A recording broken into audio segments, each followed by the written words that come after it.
Assalamualaikum warahmatullahi wabarakatuh.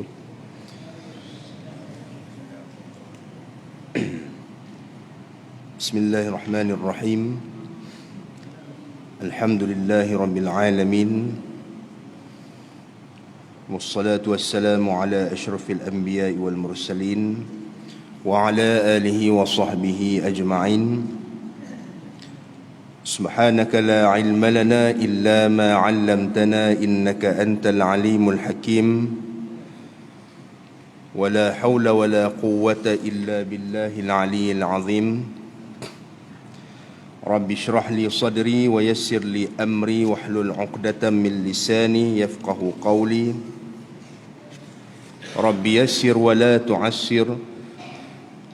Rabbi tammim bi khair, amma ba'd. Muslimin muslimat yang dirahmati Allah, kuliah kita pagi ini seperti biasa kita sambung kitab Usulut Tauhid,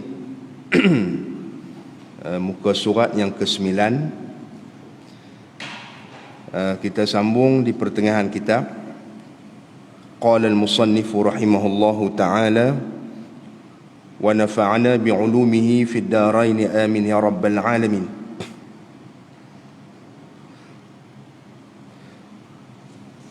Baik, kata musannif rahimahullahu ta'ala, ketahui olehmu bahawasanya perbuatan Allah Ta'ala itu terbahagi ia atas dua bahagi. Dia kata perbuatan Allah, yakni apa yang Allah Ta'ala buat dan jadikan dengan kudrat dia, itu perbuatan Allah, ya. Apa yang Allah Ta'ala jadikan apa yang Allah Ta'ala ciptakan tu, dia ada dua pembahagian yang ada di alam ini yang Allah Ta'ala buat. Ada dua yang dipanggil sebagai af'alullah atau perbuatan Allah. Pertamanya, perbuatan yang idtirari. Yang pertama dia kata perbuatan idtirari. Idtirari ni perbuatan yang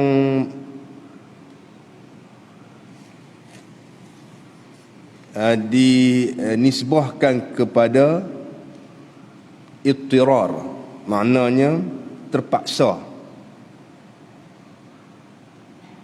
atau sudah dicadangkan, yang tidak mungkin kita idtirar ini makna perbuatan yang tidak ada padanya usaha dan ikhtiar hamba. Dan nanti dia akan terang maksud dia. Baik, apa makna perbuatan yang idtirari?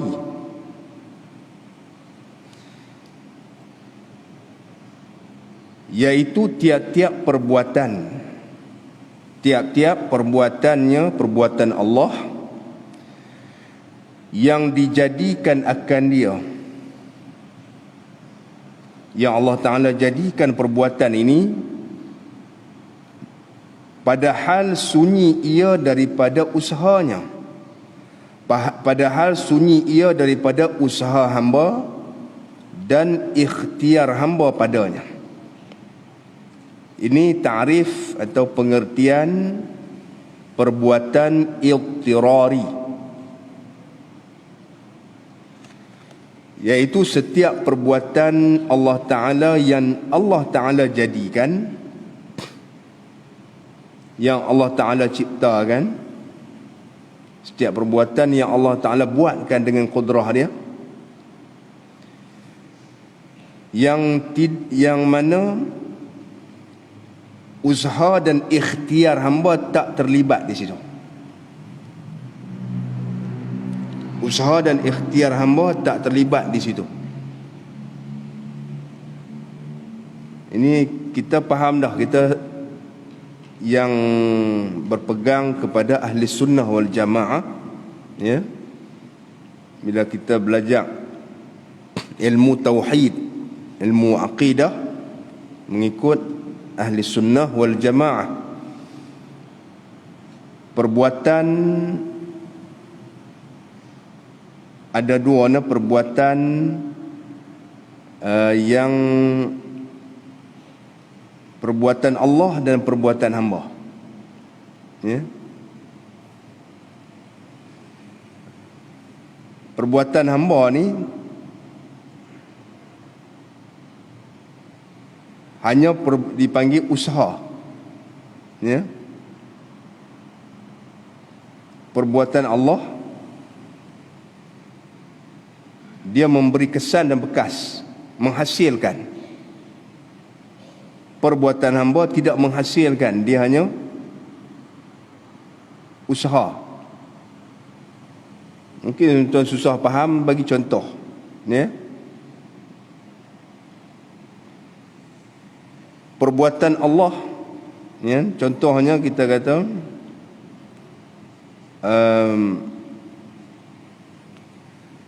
nasi yang kita makan. Nasi ini kalau kita makan mengenyangkan kita, memberi tenaga. Baik. Yang menghasilkan kenyang itu Allah Ta'ala, bukan nasi itu. Yang menghasilkan kekenyangan pada kita dan memberi tenaga pada kita Allah Ta'ala. Tetapi Allah Ta'ala perlakukan pada adat dan sunnah Allah, apabila kita masukkan sesuap nasi, setiap suapan nasi ke dalam mulut kita, dan dia akan turun ke dalam perut kita, kemudian akan diproses, ya, itu dipanggil apa? Usaha hamba. Kita ambil nasi, kita masukkan ke dalam mulut kita, kita kunyah, kemudian kita telan, ya, itu nama usaha hamba. Adakah usaha itu menghasilkan kenyang pada kita? Tidak. Ya, tetapi bila secara adat kebiasaannya yang Allah Ta'ala lakukan di alam ini, apabila kita masukkan nasi, kita ambil nasi, ya, kita masukkan, kalau nak cerita panjang lagi, daripada kita tanam, panjang cerita lah, kemudian naik keluar biji, kita pi tanam padi, lepas keluar padi itu kita ketam ataupun kita ambil padi itu, kemudian kita mukul dia, ataupun kita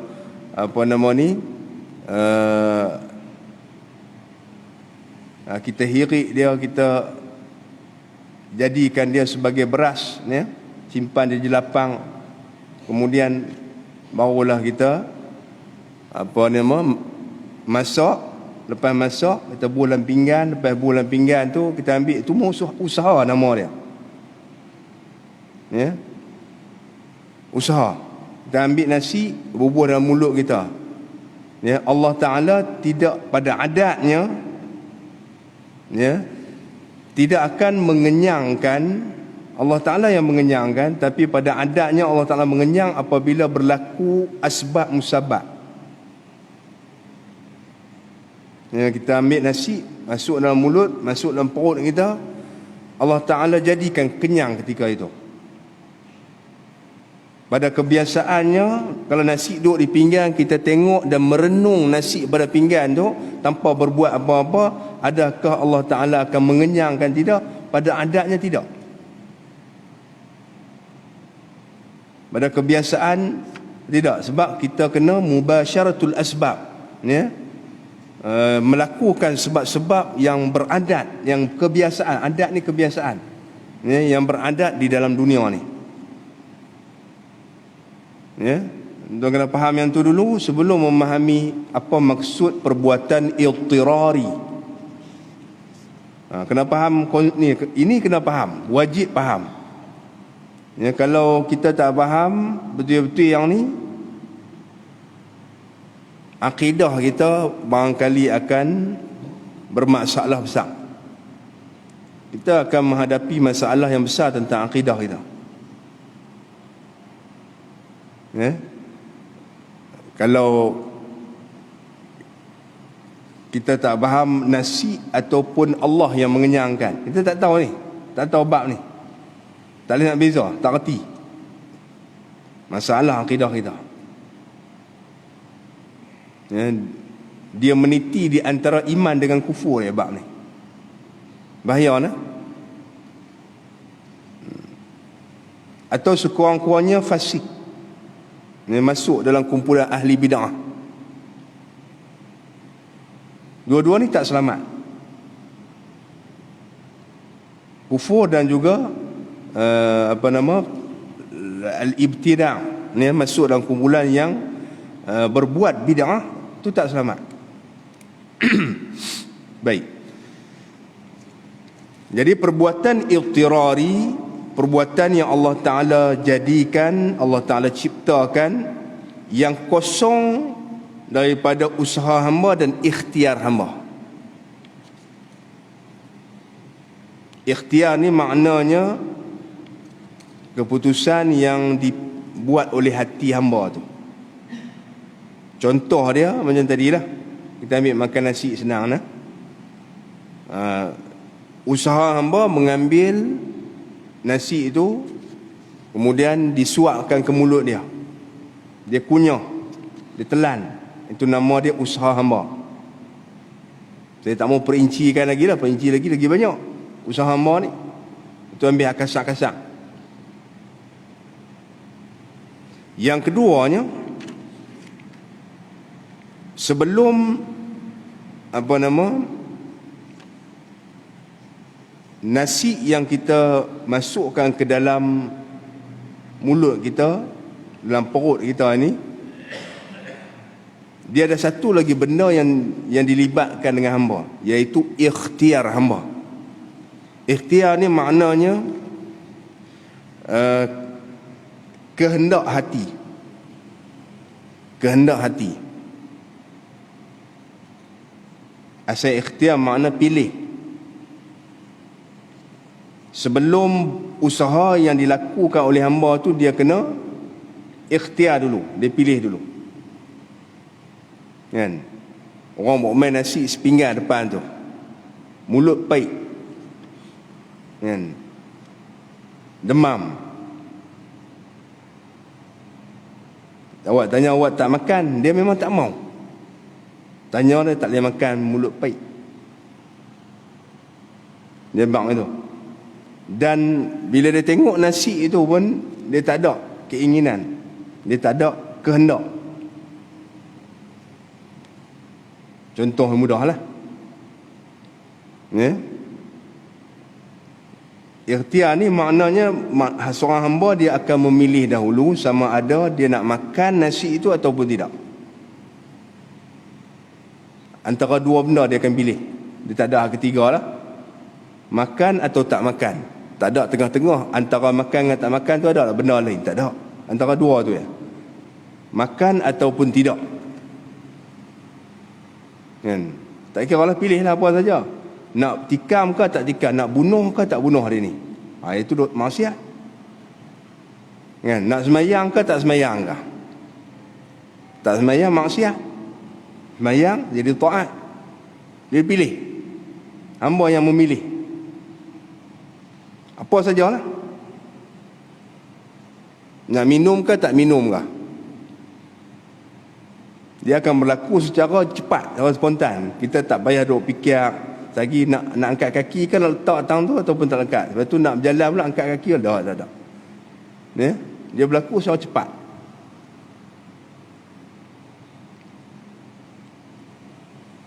Kan? Contohlah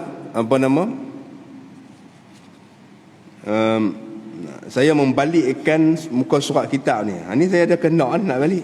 Kan? Lepas tu saya berasa apa, tak selesa je ubah ni pula, tak depan ni sikit. Lagi saya tolak tarik ke belakang, pergi ke depan. Kan? Adakah ni berlaku tanpa ikhtiar kita? Adakah benda ni berlaku tanpa ikhtiar saja? Maknanya ada tanpa kehendak dan ikhtiar. Berlaku ada ikhtiar, ada kehendak. Ada kehendak saya sendiri. Ya? Sebelum saya nak menggerakkan benda ni. Baiklah. Itu nama dia ikhtiar. Bila ikhtiar barulah diteruskan dengan usaha. Dia pilih untuk makan nasi, maka dia lakukan usaha tersebut, mengambil nasi menggunakan tangan dia, dia suap masuk ke mulut, dia kunyah, kemudian dia telan. Itu nama dia usaha. Ya. Kemudian kalau kita tanya perbuatan yang berlaku ni perbuatan Allah tak? Perbuatan Allah juga. Yang menggerakkan tangan, yang menggerakkan geraham kita.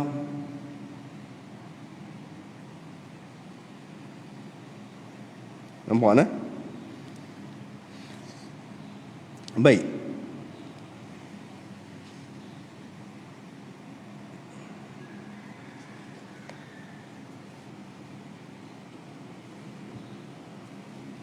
Contohnya dia kata, perbuatan iqtirar ni tak terlibat dengan usaha hamba dan ikhtiar hamba.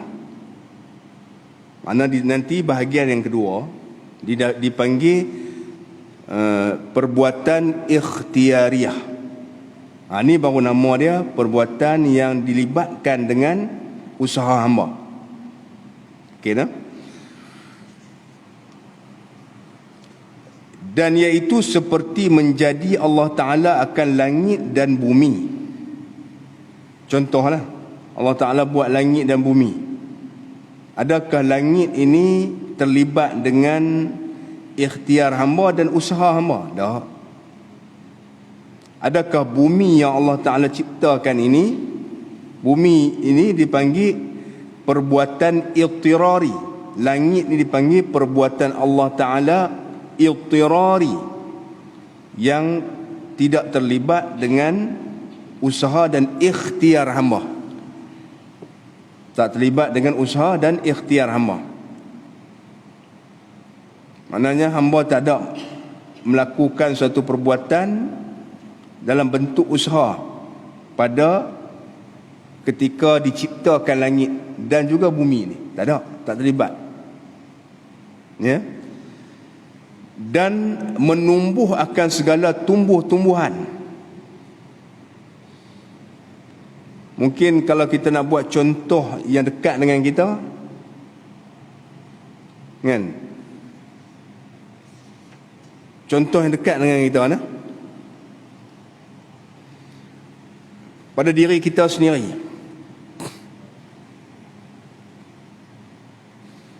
Pada diri kita sendiri ni. Contoh dia, Allah Ta'ala jadikan mata kita ni, mata kebanyakan orang Malaysia kita lah, biji mata kita warna hitam, ataupun mungkin warna coklat gelap, kan? Mata hitam kita. Jadi biji mata kita ni yang warna hitam ni, bila kita lahir dalam dunia, kita tengok suara abad, kita tengok TV, kita tengok orang putih, lawa mata dia warna biru, kita suka, kan? Kita suka lawa mana biru, dia suka sungguh. Kita ada ruang untuk memilih dah di sini. Mata kita yang warna hitam tu,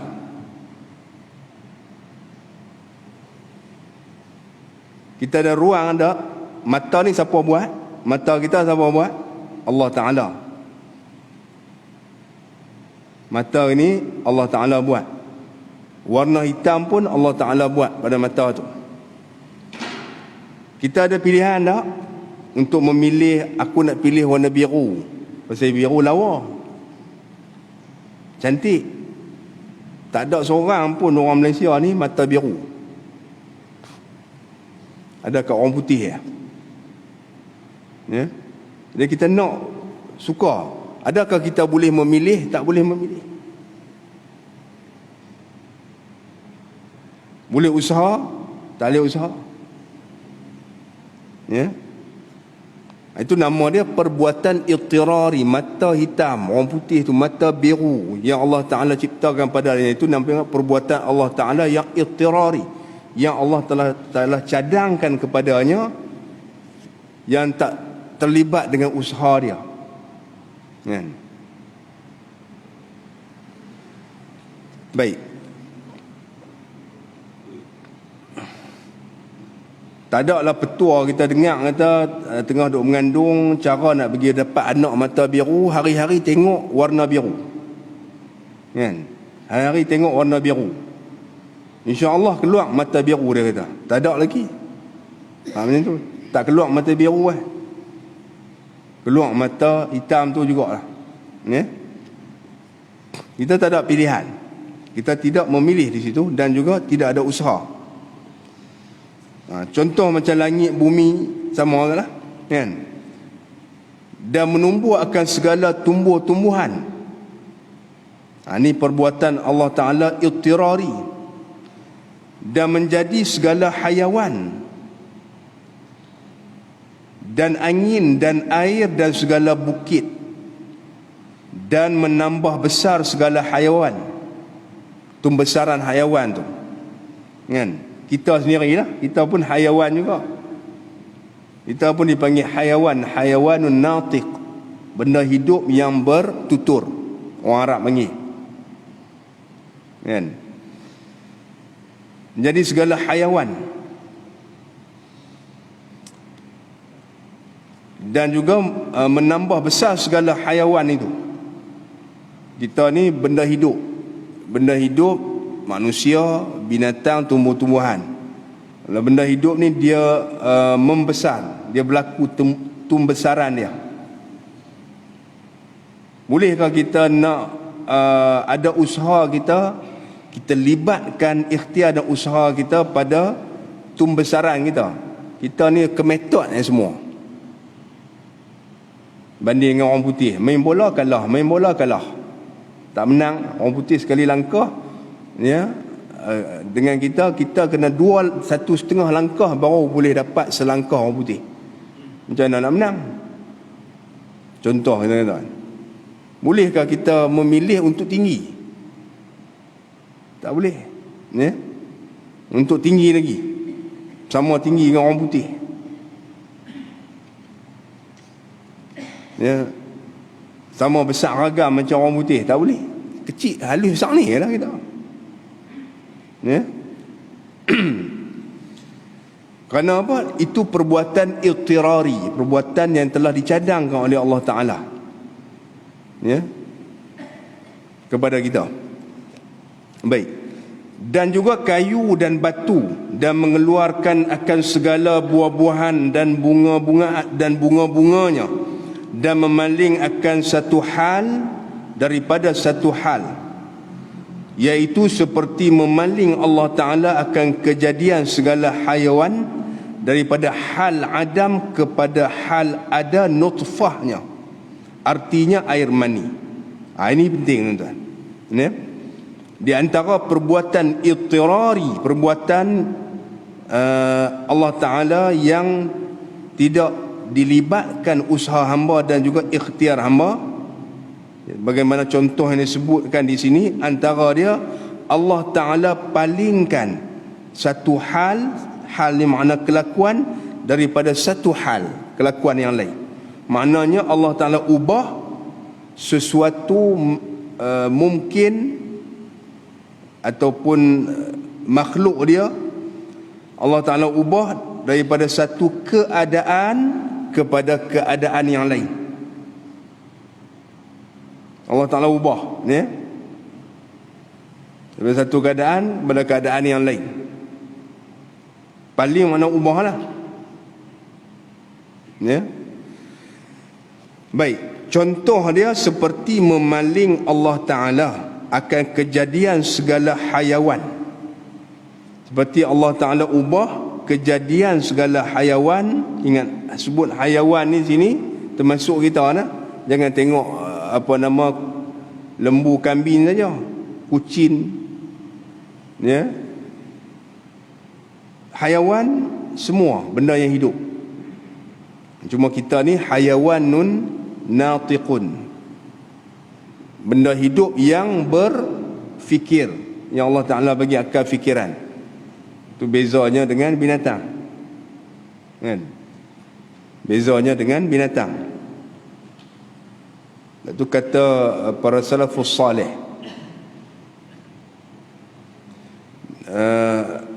antara manusia ni, kita manusia terdiri di antara malaikat dan juga bahaim. Bainal malaikati wal bahaim. Kita manusia bainal malaikati wal bahaim, di antara malaikat dengan binatang. Manusia ni di antara malaikat dengan binatang. Malaikat diberikan akal, tidak diberikan nafsu. Binatang diberikan nafsu, tidak diberikan akal. Manusia diberikan akal dan nafsu. Ada pada manusia dua. Malaikat diberikan akal, tetapi tidak diberikan nafsu kepadanya. Sebab tu malaikat ini tidak pernah menderhakai Allah Ta'ala. Binatang diberikan nafsu saja, tiada akal. Sebab tu binatang, ya, kita pun manusia bila nak sifatkan orang manusia yang melakukan kejahatan yang kejam dan sebagainya, kita akan panggil binatang, ya. Sebab kita tahu binatang itu tidak berakal. Maka sebab itu pada manusia Allah Ta'ala letak dua, yang ada pada malaikat, yang ada pada binatang. Barang siapa yang akalnya mengatasi nafsunya, maka dia malaikat. Barang siapa di kalangan manusia yang akalnya mengatasi nafsunya, maka dia seperti malaikat. Sebaliknya, barang siapa yang nafsunya mengatasi akalnya, maka jadilah dia binatang. Itu manusia. Manusia macam tu. Sebab tu manusia ini masuk dalam hayawan, hayawanun natiq. Hayawan ni benda hidup yang berkembang, ya? Baik. Allah Ta'ala jadikan, mana Allah Ta'ala ubah kejadian setiap hayawan ini daripada hal Adam kepada hal ada nutfah. Apa makna Adam? Adam makna kosong, tiada.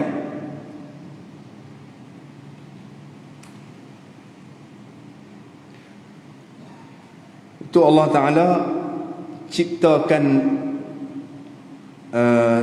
segala makhluknya begitu.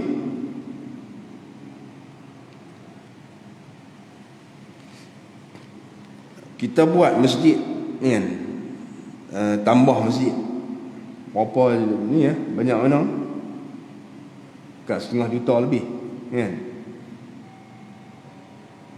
Pasal apa kita pergi kutip duit sampai 500,000, 600,000 apa. Pasal apa? Ni kita nak tambah ni masjid kita ni. Pasal kita nak beli bahan binaan dia, nak bayar upah orang ni. Maknanya kita buat masjid kita ni menggunakan bahan-bahan yang diperlukan untuk pembinaan.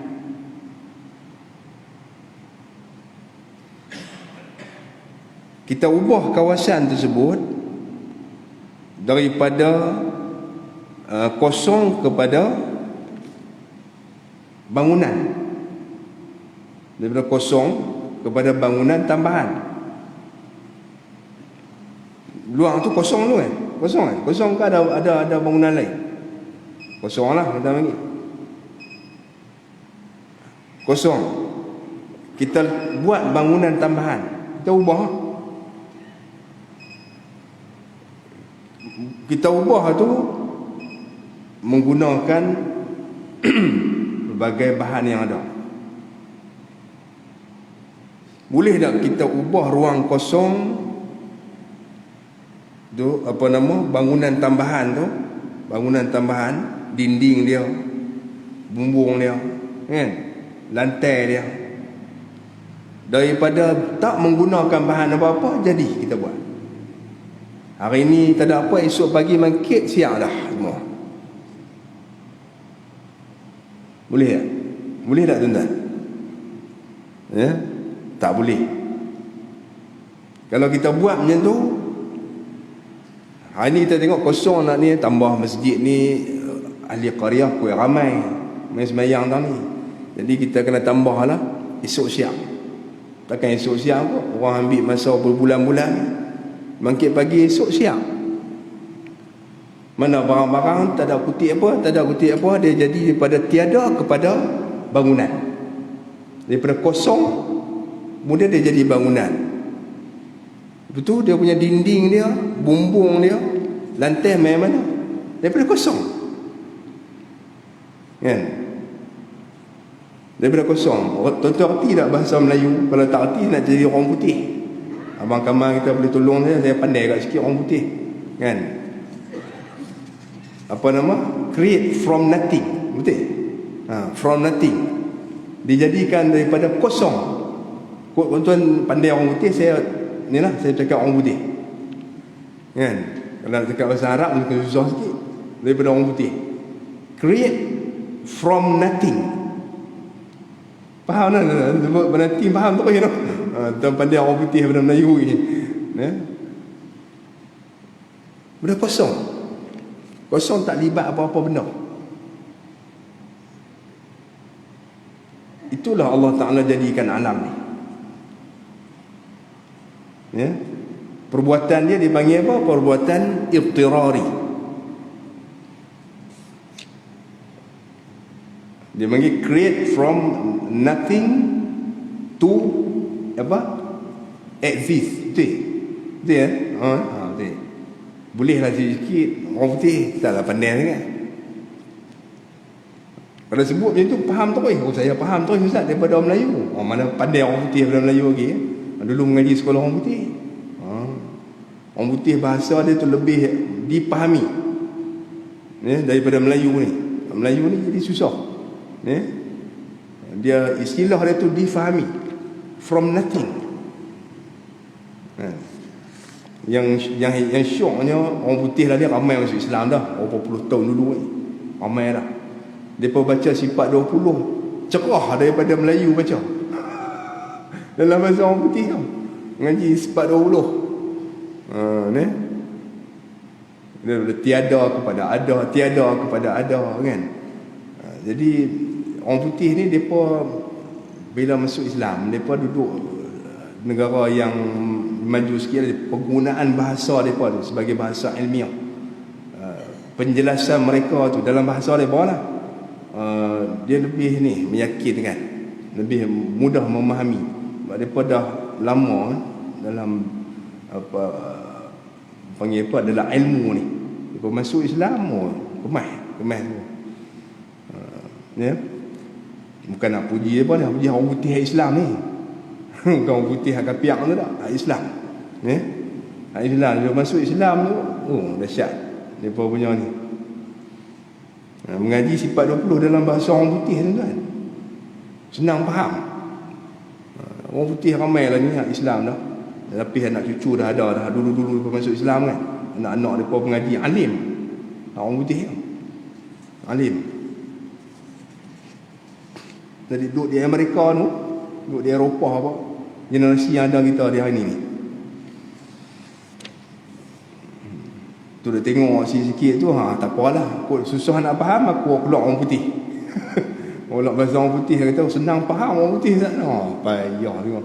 Itu kita kena buat lah pembelajaran ilmu tauhid menggunakan bahasa Inggeris. Kan? Macam dia pergi ubah apa nama bahasa matematik dengan sains pada bahasa Inggeris kan, lagi senang faham. Dia kata itu. Ya. Sebab apa, daripada kosong kita tak faham. Tak apa nak faham dalam bahasa Melayu ni. Ampuh bahasa orang putih. Ya. Dia perlu kena penjelasan. Mana ada dalam alam ini jadi pada kosong tak guna bahan, dia ada. Kan? Ada. Wujud. Itulah kerja Allah Ta'ala. Dipanggil perbuatan ittirari nama dia. Nama dia apa? Perbuatan ittirari. Seperti Allah Ta'ala ubah, Allah Ta'ala jadikan, Allah Ta'ala ubahkan semua benda hidup di alam ini termasuk kita, ya, daripada keadaan tiada kepada ada. Bila ada tu dia ada, ya, tiada kepada ada, tapi dia disebut secara berperingkat di sini. Daripada tiada kepada air mani, Allah Ta'ala jadikan daripada tiada kepada hal ada. Allah Ta'ala jadikan daripada status tiada kepada status ada. Ada tu bermula dengan air mani, ya? Yang dipanggil nutfah. Ini perkembangan benda hidup dalam janin, dalam apa? Dalam rahim. Semua benda hidup. Perkembangan benda hidup di dalam rahim ataupun di dalam telur. Kalau setengah-setengah binatang yang bertelur. Kan? Apa dia nutfah? Artinya air mani. Dan daripada hal nutfah kepada hal alaqah, Allah Ta'ala memaling Allah Ta'ala akan kejadian daripada hal nutfah kepada hal alaqah. Allah Ta'ala ubah daripada nutfah air mani kepada alaqah.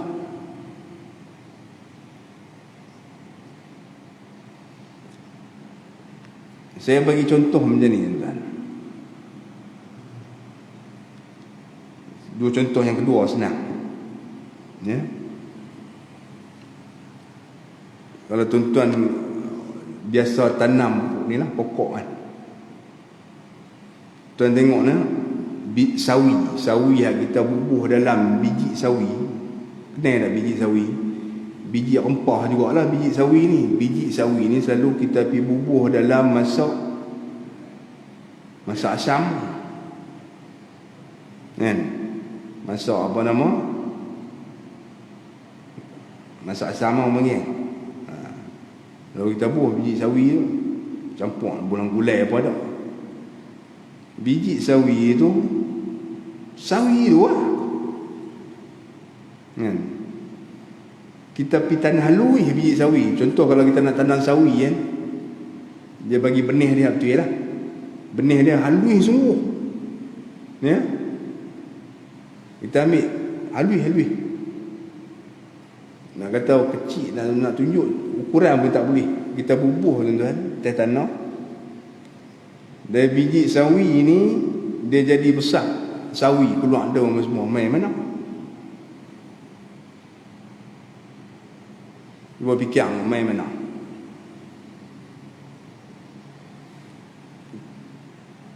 Ni saya tunjuk ni lah. Masjid tambah ni. Yang ni tambah kita boleh tahu. Masjid ni dia guna dalam 10, contoh saya habaq lah, dalam 25,000 biji bata. Contoh ni contoh saja lah. Saya tak reti nak kira. Jadi kontraktor tu main claim mana 25,000 lah ustaz. Dah ni saya bagi contoh. Ni. Contoh 25,000 biji bata. Boleh tak sebiji bata kita letak dia boleh jadi sebesar bangunan ni? Boleh tak? Hari-hari kita pergi curi bata dengan ni. Tak boleh. Ya? Bata tu dia kena susun baru dia jadi bangunan besar. 25,000 biji baru boleh dapat. Simen pun kena pakai berapa ratus kampit simen. Kita tak tahu lah. Pasir apa lagi. Okey, faham kan? Biji sawi yang kita tanam tu, ya, daripada yang kecil kemudian dia jadi besar tu, seberkah dapat. Seberkah dapat. Daripada mana mai? Sains kata dia berkembang. Sains kata dia berkembang. Dia sel dia berpecah.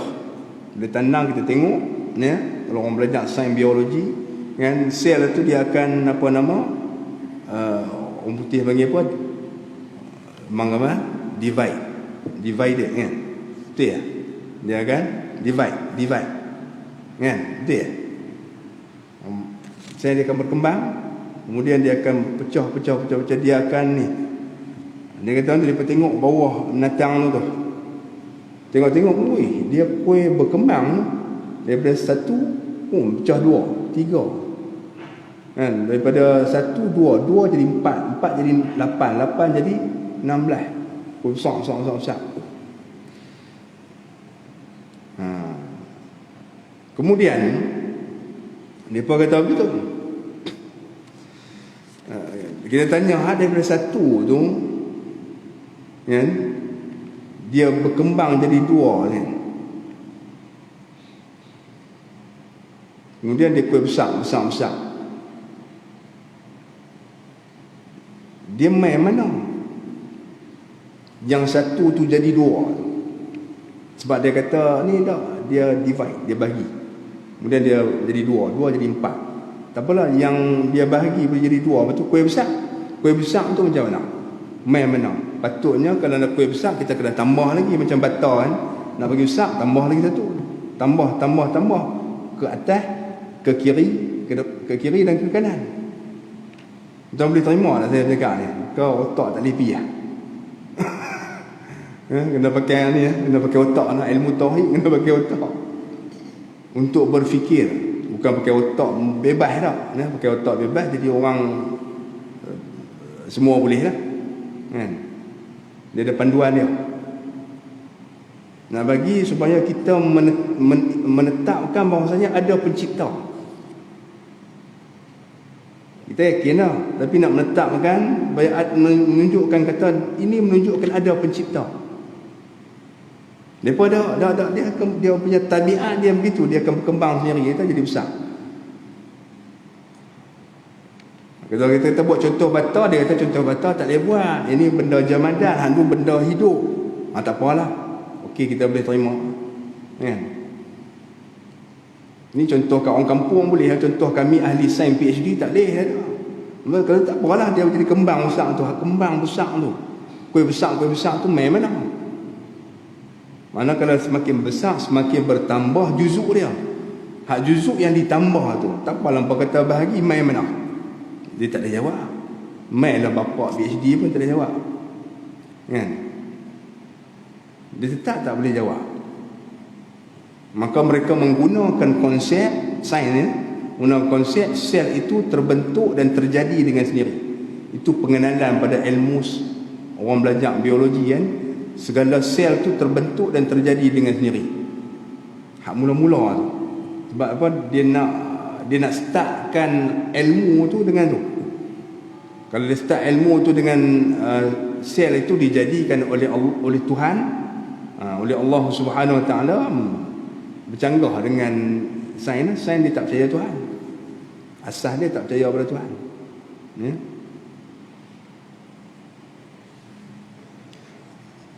Baik. Kemudian daripada nutfah, daripada hal nutfah kepada hal alaqah, daripada air mani kepada alaqah, iaitu seketul darah yang beku. Macam mana air mani boleh bertukar kepada darah? Hakikat yang berbeza. Tak apa lagi. Dan daripada hal alaqah kepada hal mudghah, Allah Ta'ala ubahkan daripada alaqah, darah itu, kepada mudghah, iaitu seketul daging. Daripada darah menjadi daging. Tuan cuba pergi ambil darah tengok. Ambil darah kita, ambil darah ayam ke, try buat ayam tengok, boleh tak? Tak boleh buat. Tak boleh buat. Ya, daripada darah tu nah. Kita try buat ayam, tak pun daripada darah tu kita buat daging ayam sintetik. Lah ayam mahal. Lah daging lagi mahal lagi. Kan? Yang import kita tak percaya dah. Lah kita pergi ambil darah lembu dia yang disembelih halal. Kita proses tengok, kita buat apa nama daging sintetik. Daging sintetik kan, daging ni lah tiruan. Pastilah di rumah tiap-tiap orang ada mesin boleh buat. Beli darah. Darah tu tak boleh beli sebenarnya, hukum fiqh lah, kerana dia najis. Dia contoh kita kata kan, nak bagi contoh. Ni boleh tak? Tak boleh buat, tak boleh ubah. Kita beli satu mesin ubah darah ni jadi daging, tak boleh. Tak selalu buat macam mana. Allah Ta'ala ubah daripada darah yang dinamakan sebagai alaqah kepada mudghah, ya, iaitu seketul daging. Ini perkembangan apa nama janin di dalam rahim, kan? Setiap haiwan tak kira lah. Kemudian dia kata, dan daripada hal mudghah kepada beberapa anggota, kepada hal beberapa anggota daripada daging itulah dia akan berkembang seketul daging tak nampak rupa manusia lagi. Kemudian barulah dibuat anggota, baru tangan dia, kemudian apa, tangan pula seketul macam tu kan, kemudian dia pecah. Pecah jadi ni. Dia terpisah. Dia seketul macam ni. Tangan seketul macam ni. Ni dia apa nama? Dia sedaging semua, sedaging. Faham sedaging ni? Sedaging dalam ada tulang. Tulang kemudian dibalut dengan daging. Sedaging semua ni. Kemudian dia pecah. Oh, hebat Allah Ta'ala. Ya? Orang putih dia tak percaya Allah Ta'ala, dia kata apa?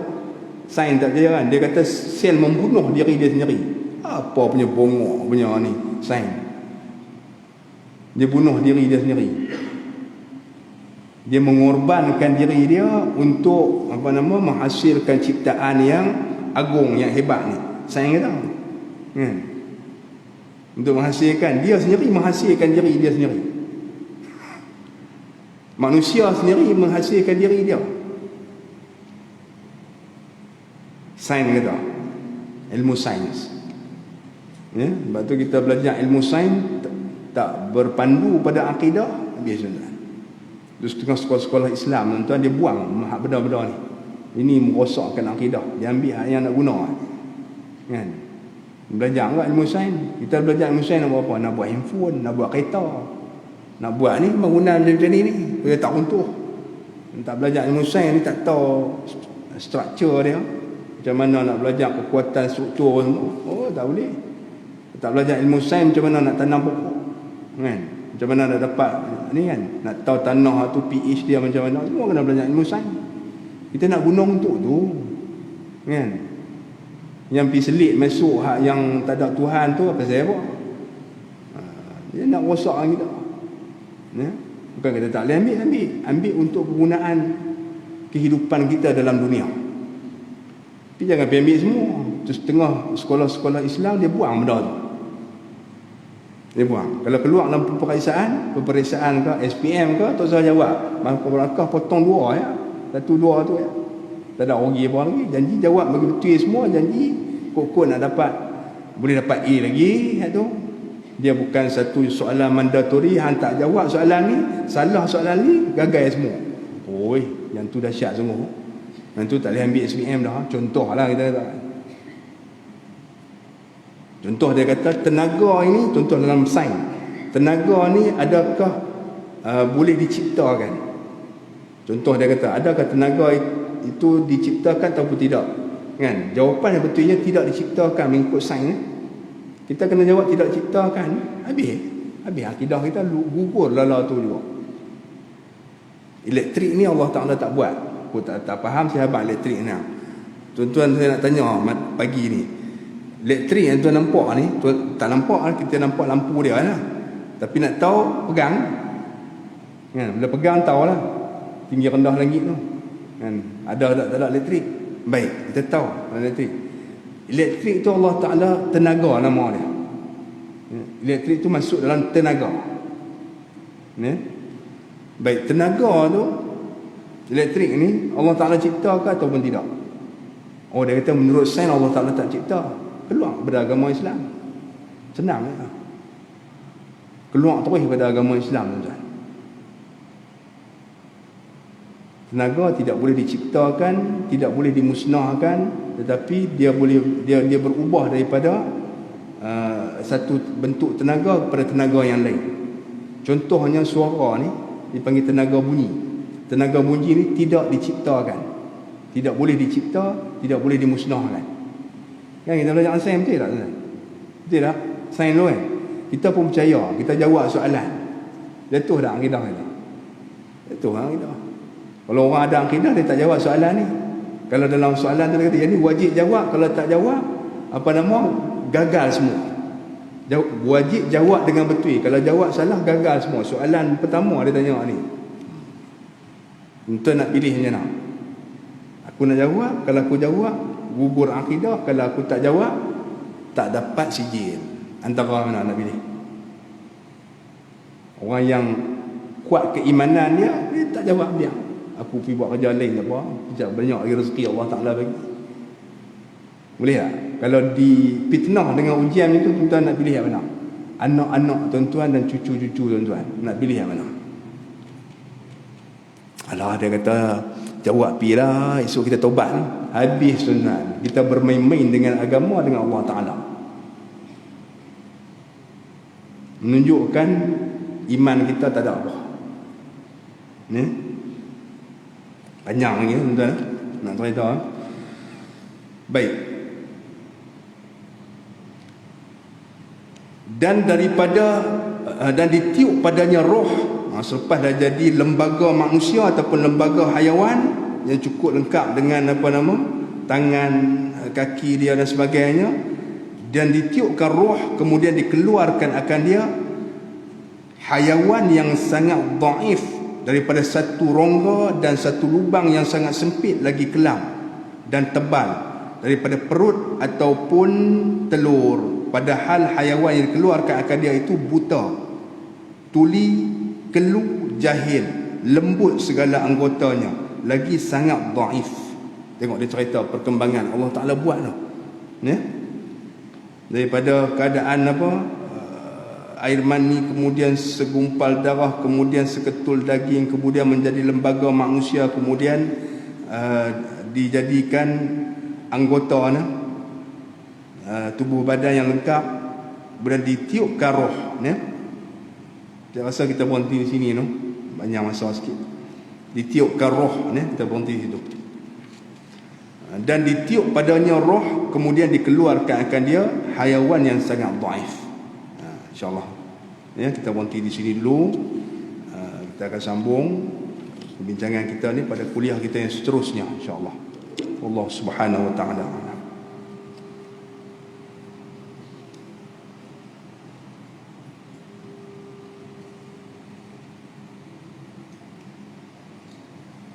Bismillahirrahmanirrahim. Alhamdulillahi rabbil alamin, wassalatu wassalamu ala asyrafil anbiya'i wal mursalin wa ala alihi wa sahbihi ajma'in. Allahumma iftah alaina futuhal arifin wa faqihna fid din waj'al a'malana khalisatan liwajhikal karim birahmatika ya arhamar rahimin. Allahumma rzuqna fahman nabiyyin wa hifzal mursalin wa ilhaman malaikatil muqarrabin birahmatika ya arhamar rahimin. Walhamdulillahi rabbil alamin.